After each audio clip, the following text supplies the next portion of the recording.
I love going on business trips abroad.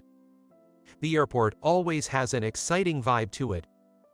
Ever since I was a student, I've loved traveling, so I chose a job where I would get to travel frequently. Some might say it's a simple reason for choosing a job, but I think that's just how motives work. It turned out to be a great decision to work for a well-known trading company in my hometown. I dedicated all my efforts to learning languages during middle school, high school, and college, which paid off when I started job hunting. Being fluent in 6 languages, I was offered a job on the spot. While my friends were busy job hunting, I spent my time working part-time jobs and traveling to hone my language skills. My name is Tyler, and I'm 27 years old this year. I might still be considered a novice in the professional world, but I pride myself on contributing more to the company than any of my peers. It might sound presumptuous, but it's the result of seriously committing to my work. This week started with a business trip abroad, as usual for me. It's just another day for me. But on this day, my fate was about to change dramatically. The international airport had regained its usual bustle, teeming with tourists and businessmen from abroad. I enjoy the lively atmosphere, but I'm not fond of crowds.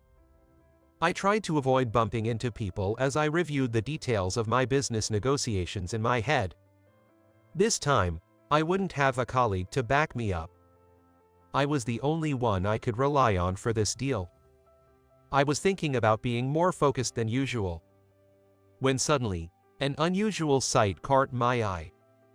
The crowd parted like Moses parting the Red Sea. Wondering what was happening, I saw a young woman on all fours, searching for something through the parted crowd. She seemed to be a college student, repeatedly saying "I'm sorry" as she searched for something. I thought she might have dropped her contact lens, but she was wearing glasses. She must have dropped something very important to her to be crawling on the floor in such embarrassment. The other travelers looked on with curiosity from a distance. I couldn't just stand by and watch, so I decided to squat down next to her and ask, "Are you okay? Did you drop something?" Startled by my voice, she looked up suddenly. Her face, with its long eyelashes and large eyes, was so beautifully doll-like that I found myself momentarily captivated. "I've lost something very important. I don't know what to do." She said this and quickly looked back down at the floor. "Is it a ticket or passport?" In this situation, I could only think of those 2 items as important, so I asked. But she shook her head. "It's a keepsake from my father. I always wear it, but the leather of the choker it was on must have broken without me noticing," she said, touching her neck slightly. "It must be something like a pendant that was his keepsake." Once I heard it was a keepsake from her father, I couldn't just walk away. It's the same for me. My father had left when I was born, and my mother raised me by herself. She passed away the year I got my job.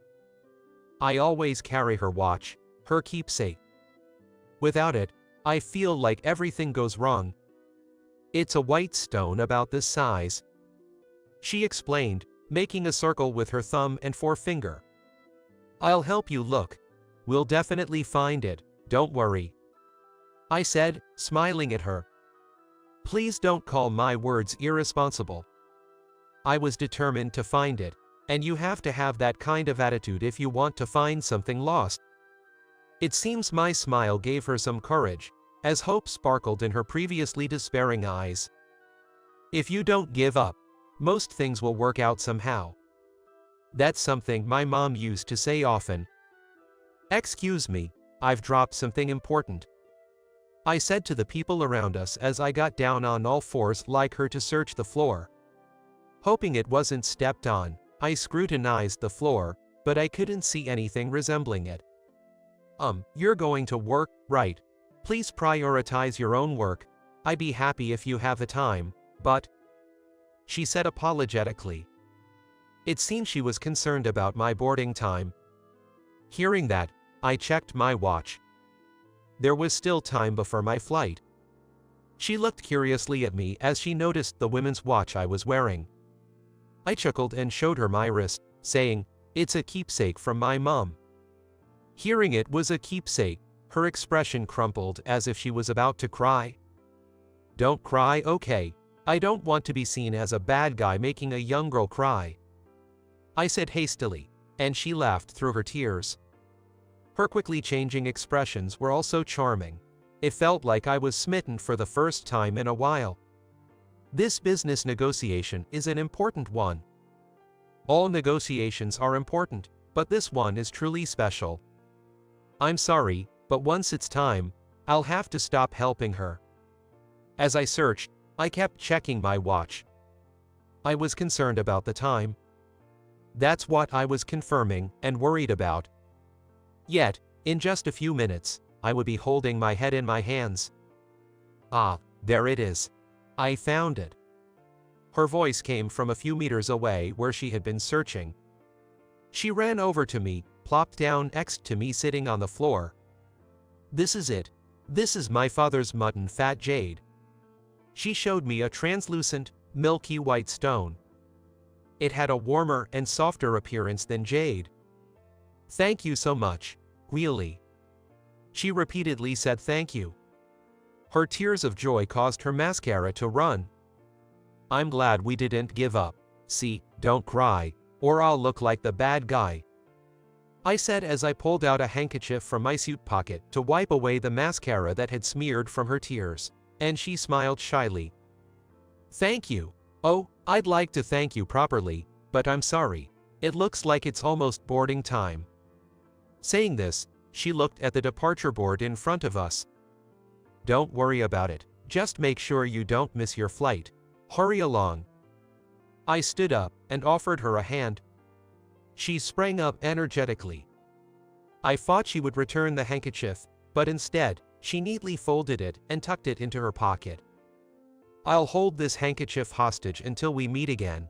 I promise to return it nicely ironed," she said, thanking me again and running towards the gate.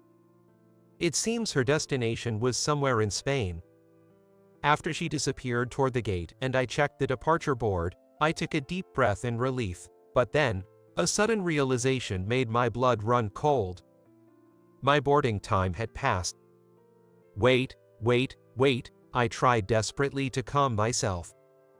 Despite how often I had checked the time, I frantically checked the time on my watch and was stunned. The second hand on my watch seemed to be stuck, just pacing in place. Time wasn't moving at all. It had been working fine until this morning. Even when I arrived at the airport, it was still showing the correct time. I have no idea when it broke. There's no way I can make it to the negotiation now.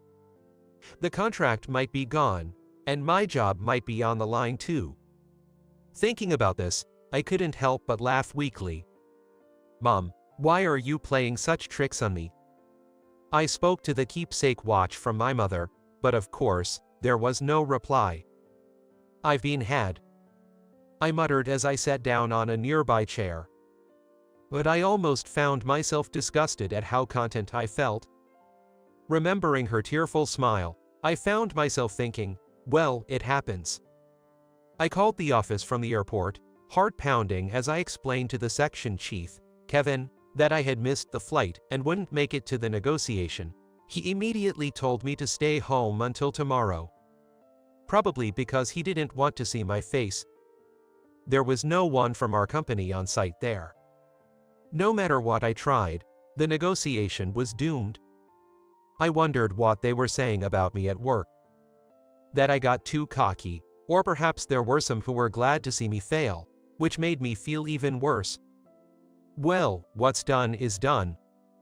I decided to quietly wait at home until the company made its decision, and with heavy steps, I returned home. The call from the office came late at night. Unable to sleep, I was idly reading a book when my phone rang with a call from work. It was Kevin.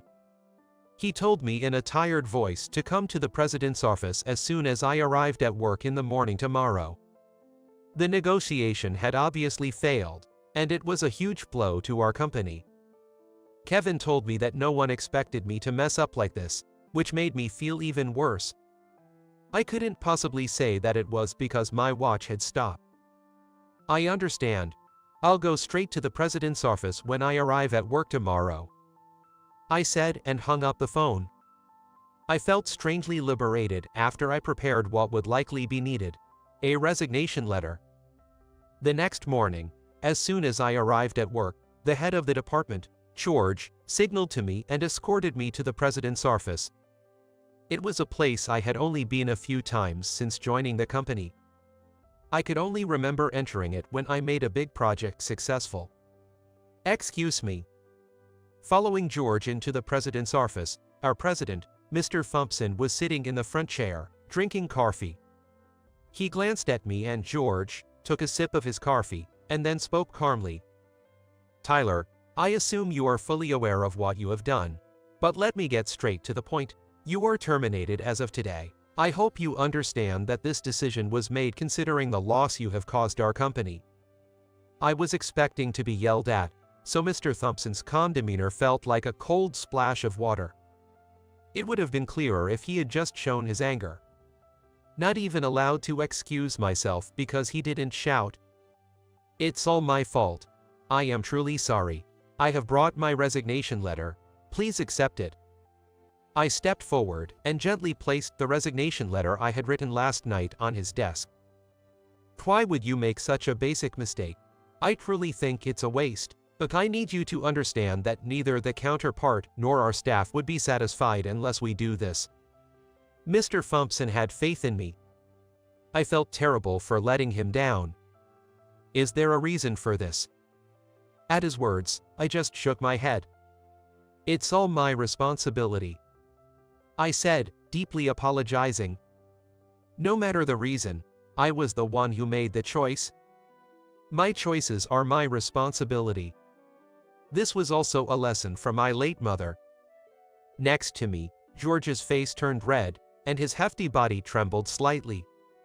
He probably thought Mr. Thompson would scold me severely. Frustrated by his calm approach, George was unable to vent his anger by yelling at me.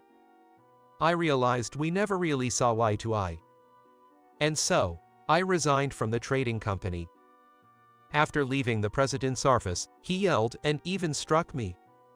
I expected to be yelled at since it was the end, but I never thought he would physically attack me. In a reflex, I hit back, and I truly regret that, but I hope we can both write it off as a final clash. Suddenly jobless, I spent the first week of unemployment idly, meaninglessly. I think it's the first time I've ever been this idle. Wanting to support my mother, who raised me alone, I had devoted my student days to studying and working part-time. I had no time to waste. Maybe this is some sort of vacation given by God. Thinking this, I looked out the window. The sky was clear, not a cloud in sight. The room was eerily silent when I heard a faint ticking sound. What? I jumped out of bed and grabbed my mother's watch, which had been lying untouched on my desk since the day I resigned. No way. The watch had started working again, ticking away the time. I remembered I had planned to get it repaired. I recalled that she also had her whimsical moments and couldn't help but smile. Fate is such a fickle thing. Thinking this, I felt as if everything had cleared up. It's a perfect sunny day to start a new life. I booted up my computer and began looking for a new job. Somewhere far from this city, somewhere I've never been would be nice. But maybe I should take a trip first. I've traveled abroad extensively but haven't explored much within the US. I closed the job search tabs and opened a domestic travel site. Is this what you meant, Mom? I asked the photo of my mother. I could almost see her smiling wryly at me. Weeks later, I was still wandering across America. Wow, that's huge. Before me stood an 11.5 meters tall sculpture of a black and white dog lifting a taxi with its nose. Impressive, to say the least. More sacred than cute, it was a curious sight. The dog sculpture in front of a children's hospital. I had seen it in a magazine and had wanted to see it with my own eyes. With few people around, I stood in silence facing the black and white dog, feeling a sense of tranquility. My heart was calm, completely serene. I suddenly remembered the white handkerchief I gave to that girl at the airport that day. I wonder how she is doing now. As I recalled, I started to become curious. Maybe it's time to wrap up this journey. I tried speaking to the dog in front of me. Of course, the black and white dog didn't answer. But I felt as if it had given me a push. A few days later, I was attending a job interview. The day I saw the black and white dog, I returned home and immediately began the process of canceling my apartment lease and started preparing to move. Not in this city, but to a new one. I decided to throw away all the old things. It was time for a fresh start. This was my third interview. It was with a small trading company located near the harbor. They dealt in antique goods and tea. It was a bit old, but they had their office in their own building where the interview was conducted. When I informed the receptionist about my interview, a friendly receptionist immediately guided me to the president's office. The vibe inside the company was lively, and everyone casually greeted me, a stranger, which felt nice. It seemed like a very open and communicative company. Mr. Johnson, the candidate for the interview, has arrived. Without waiting for a response, the receptionist pushed open the door and pushed me forward slightly before closing it. I stumbled into the president's office, and the person who seemed to be Mr. Johnson was watching and laughing. "My name is Tyler. Thank you for your time today." As I began my interview greeting, Mr. Johnson fluttered his hand and said, "No need for that. I'm David Johnson, a president here. I've heard about you. You botched a big deal, right? I remember George from that company spreading the word when I saw your resume. It seems the industry is small." George had been broadcasting my failure far and wide like a public announcement vehicle. "Looking at your resume, I remembered something else," Mr. Johnson said with a sly grin. "Could there be even worse news about me?" I let out a small sigh, thinking this interview might also be doomed. More bad reputations about me. I expected to be rejected anyway. I was getting tired of making excuses. I thought I might as well hear what terrible rumors there were. I've seen a foolish person before, at the airport, crawling on all fours on the floor. His words made me catch my breath. Could he have been there that day? Making a pretty girl cry, that's asking for trouble. He grinned. Apparently, he had watched everything until the end. He must have seen me looking desperate after missing the plane. "Were you at the airport that day?" "Yeah, I thought I saw something interesting. When your resume came in, I recognized your face. No need for an interview, you're hired," he said with a laugh, holding a letter of appointment that already had my name on it. He waved the document playfully and said cheerfully, "Welcome to our company," leaving me so surprised I almost cried. Hey, I hate seeing men cry." As he said that, he offered me a handkerchief. I took it, saying sorry, and then stopped abruptly. This handkerchief. Yes, the hostage handkerchief. Want to know why I have it?" Seeing my astonished expression, he looked thoroughly amused. "I do. Please tell me." I impulsively leaned across the desk towards Mr. Johnson. He revealed everything with a grin. A few weeks after I left my previous company, he visited that trading company where I was fired, apparently on a business trip. At that time, there was someone causing a commotion at the entrance of the company. It turned out to be that girl who was searching for her father's keepsake at the airport. She seemed to be confronting George, asking him why I was fired. He amusedly recounted how fierce her demeanor was. "Why was my workplace?" "It was from your name card." My name card was somehow in my pocket. By accident, it seemed to be slipped inside a handkerchief. Then I passed it to her without realizing my name card was in there. Sophia is, oh, that girl's name. She's quite a character, has a lot of guts, or rather, she's just a fun person to be around. Apparently, when George yelled that I quit, she shot back, "Quit, you fired him." Since it involved personal information, she couldn't get his contact details and ended up being thrown out by the security, where Mr. Johnson then picked her up as an office clerk. I also heard about what happened at the airport. I discussed it with Mr. Thompson from the company. He said it was a loss to let go of such a talented person. I was surprised that Mr. Thompson still considered me a valuable asset despite the significant loss I had caused to the company. A pang of regret that I had almost forgotten came surging back. Mr. Johnson said he promised her he would look into my situation after hearing her story. He kept the handkerchief as a sort of promissory note. I kept posting job ads to lure you in, and I waited quite a while for you to bite. The job listing that appeared with extraordinary benefits and seemed tailor-made for me was all bait to reel me in. I was truly impressed by his strategy.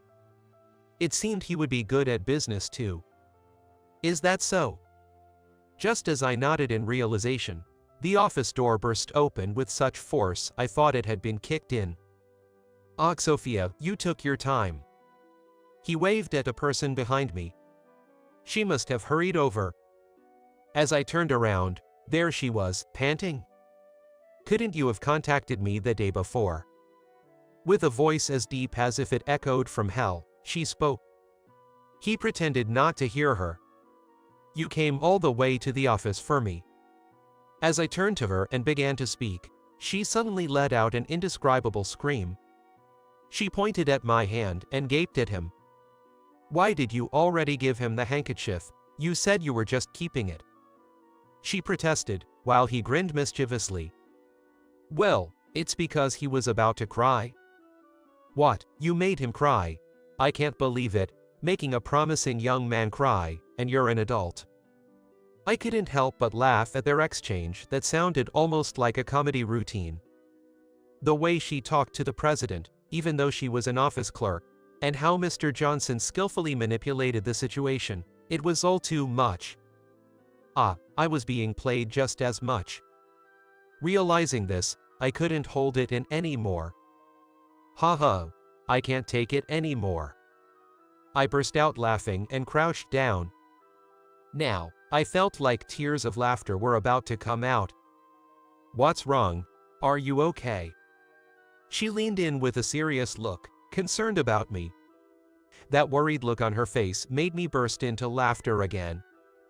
Seeing her face, I just started laughing again. "Hey, isn't that a bit rude?" She puffed out her cheeks in protest, and I quickly apologized, saying, sorry, and she forgave me. Sophia said that she had been searching for me all this time. She said she went along with Mr. Johnson's plan because she thought there was no other way to find me. She felt like she was grasping at straws. She really wanted to meet me. I was glad to hear she felt that way. She was in a rush to make up for not being able to thank me properly that day and for not knowing what had happened to me afterward. Listening to her, I realized she was a very straightforward person. She said, laughing, that she took the job at this company to wait for me. Really, thank you for that time. Back then, I truly believed I couldn't live without it. The mutton fat jade was swaying at her throat.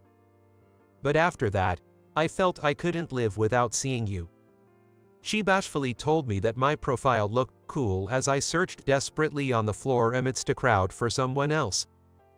"I think my dad made sure we met. He knew you were the one who would make me happy, so he made sure I wouldn't mistake it." Hearing her words made sense to me. Maybe my mom's watch stopped as a prank to reunite me and her. That thought started to make sense. It's fine if it's just as friends. I want you to know more about me, and hopefully, to think fondly of me. With a serious expression, she said this, and I couldn't help but nod in agreement. "Hey, can I deduct the cost of the job ad from your salaries?" "No way," we shouted at the same time. He clicked his tongue softly. That's how my re-employment was decided. It seemed like the whole staff knew about Sophia's and my story, as we were greeted with applause when we left the president's office, leaving me too embarrassed yet happy to raise my face. I quickly blended into the workplace and colleagues as if I had always worked there, and worked harder than ever before. Working was fun, and above all, I wanted to look cool in front of Sophia. Mr. Johnson is already eager to be the witness when Sophia and I marry. Right now, Sophia is laughing next to me as we watch TV. That day is probably not too far off. Her wrist shone with my mother's keepsake watch.